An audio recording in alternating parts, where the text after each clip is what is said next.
Bismillahirrahmanirrahim. Dans cette vidéo, on va voir les notions de base pour comprendre la géologie du baccalauréat.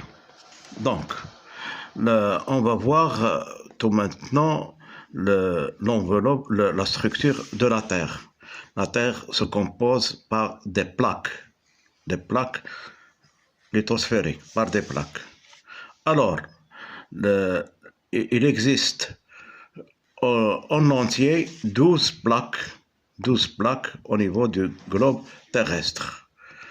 Une plaque peut être continentale et océanique, et elle peut être seulement océanique, mais jamais il est seulement continental.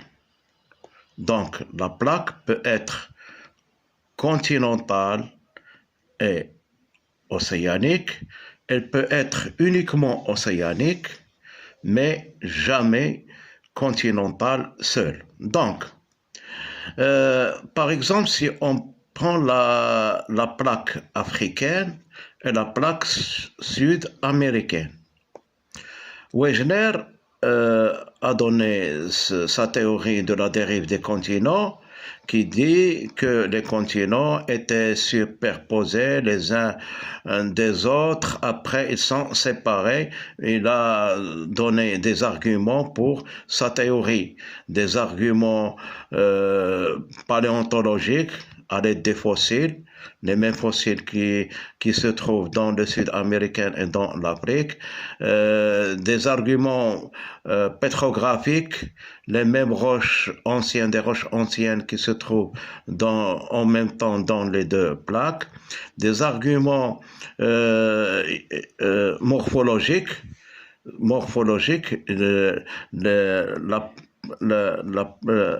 la plaque américaine, sud-américaine s'emboîte sur la plaque africaine. On la rassemble, on donne un seul continent.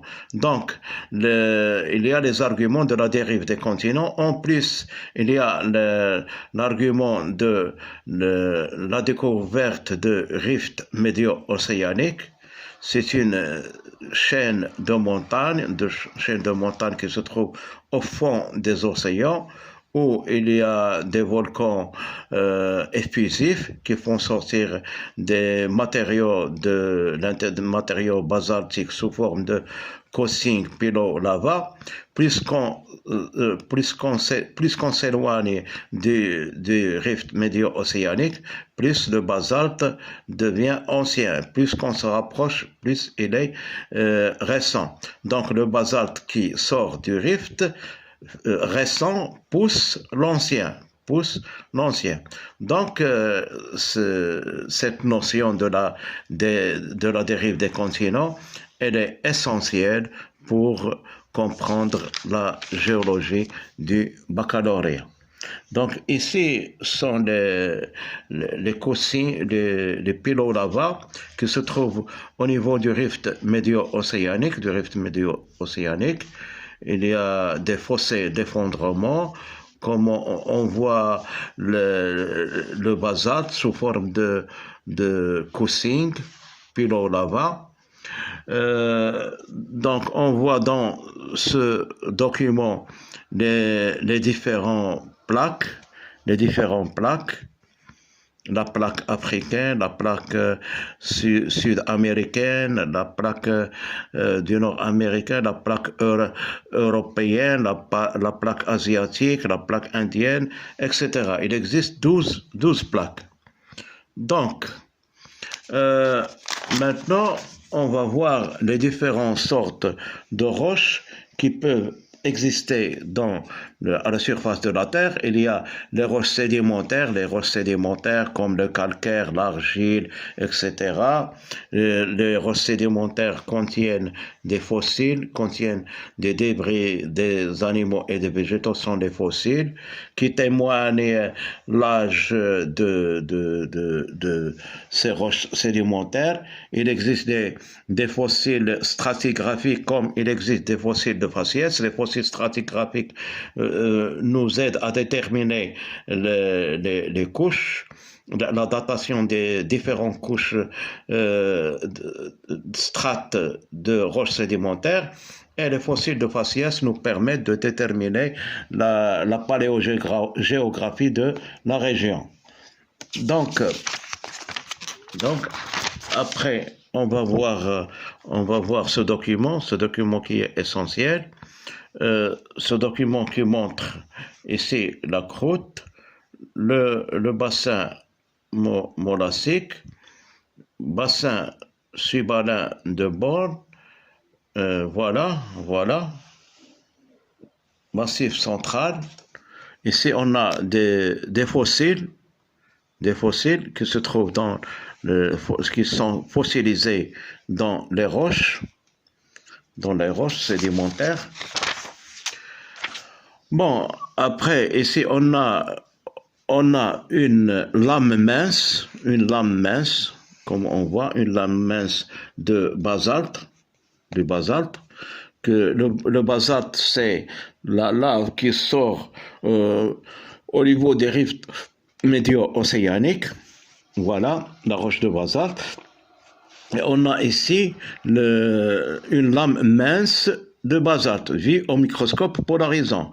On voit des gros cristaux d'olivine et d'autres cristaux de pyroxène et des micro-cristaux et une pâte vitreuse. On dit que le basalte a une structure microlithique. Microlithique veut dire différentes. Les cristaux présentent différentes tailles, du plus grand vers le plus petit, qui sont réunis dans une pâte vitreuse qui n'est pas cristallisée. Donc toutes les roches volcaniques issues d'un volcan ont une structure microlithique, comme le basalte ici, dans les zones, dans le rift médio-océanique, les zones de séparation. Mais il y a une autre roche microlithique qui est l'andésite, qui se trouve au niveau des zones de subduction. Le basalte se trouve au niveau du rift médio-océanique. Donc, ici, on a une autre roche qui est le granit. Voici une lame mince de granit. Le granit a une structure grenue. Structure grenue veut dire que les cristaux sont visibles à l'œil nu. Et il n'y a pas de pâte vitreuse, les cristaux sont jointifs, les cristaux comme on voit ici c'est une lame mince de granit, les cristaux sont l'un à côté de l'autre, il n'y a pas de quelque chose qui les réunit, ils sont réunis entre eux, ils sont jointifs l'un à côté de l'autre, il n'y a pas de pâte vitreuse. Comme chez le basalte qui a une structure microlithique présente une pâte vitreuse, mais le granit présente des gros cristaux visibles à l'œil nu qui sont jointifs et il n'y a pas de pâte vitreuse qui les réunit. Donc, si on compare la formation du basalte et du granit, le granit s'est formé à l'aide d'un refroidissement du magma très long à l'intérieur de la Terre, donc c'est une roche plutonique qui s'est formée à l'intérieur de la Terre, refroidissement très très long, mais le basalte a subi un refroidissement en différentes étapes dans le réservoir magmatique, dans la cheminée et dans la surface. À la surface, en contact avec l'eau de mer, le basalte se refroidit très lentement et il y a le verre qui est une matière qui n'est pas cristallisée. C'est un refroidissement très très rapide et qui réunit les autres cristaux déjà formés. Donc on dit qu'elle a une structure microlithique. C'est une roche volcanique. Toutes les roches volcaniques ont une structure microlithique. Mais pour le granit a une structure grenue. Il a subi un refroidissement lent à l'intérieur de la Terre, Comme ça, il présente de gros cristaux qui sont jointifs. On dit que le granit c'est une roche plutonique. Donc, au niveau du continent, on trouve le granit. Mais au niveau de l'océan, on trouve le basalte qui est issu de volcans effusifs, mais il existe une autre roche de structure grenue qui se trouve à l'intérieur de la Terre, qui est le gabbro. Le gabbro a une structure grenue, mais il a la même composition chimique que le basalte, mais de structures différentes. Le gabbro a une structure grenue, veut dire que les cristaux sont visibles à l'œil nu, mais le basalte, comme on voit dans cette lame mince de basalte, il y a des cristaux de différentes tailles qui sont rayonnés par une pâte vitreuse, structure microlithique. Le granit se trouve dans les continents. Il a une structure grenue. Voilà. Ici, on a le gneiss. Le gneiss, c'est une roche métamorphique. Qui est issue d'un métamorphisme. Que veut dire le métamorphisme? C'est quand les roches ont subi une température et une pression déterminée, il change il y aura un réarrangement minéralogique et il y aura une structure différente. Par exemple, ici, dans le gneiss, qui est une roche métamorphique, on voit des lits, voilà, qui sont sombres, qui sont intercalés par des lits qui sont clairs. Donc, le gneiss dans les continents, il provient de l'argile qui devient schiste, après mica-schiste, après, quand la température et la pression augmentent, il devient gneiss. Après ce gneiss, quand la température augmente, il va devenir migmatite. Donc ici, le gneiss, c'est une roche métamorphique qui est issue du métamorphisme d'autres roches, mais à l'état solide. Jamais l'état liquide. On parle de métamorphisme à l'état solide. Donc, ici, c'est un exemple de roche qu'on peut trouver dans le terminal. Lame mince par exemple, ici, on a une lame mince de basalte et une lame mince de gabbro. Donc, quelle différence y a-t-il entre la mince de basalte et la mince de gabbro? La lame mince de basalte comporte, comme on a déjà dit, des cristaux grands avec des cristaux moyens, des cristaux très petits dans une pâte vitreuse qui a subi un refroidissement rapide.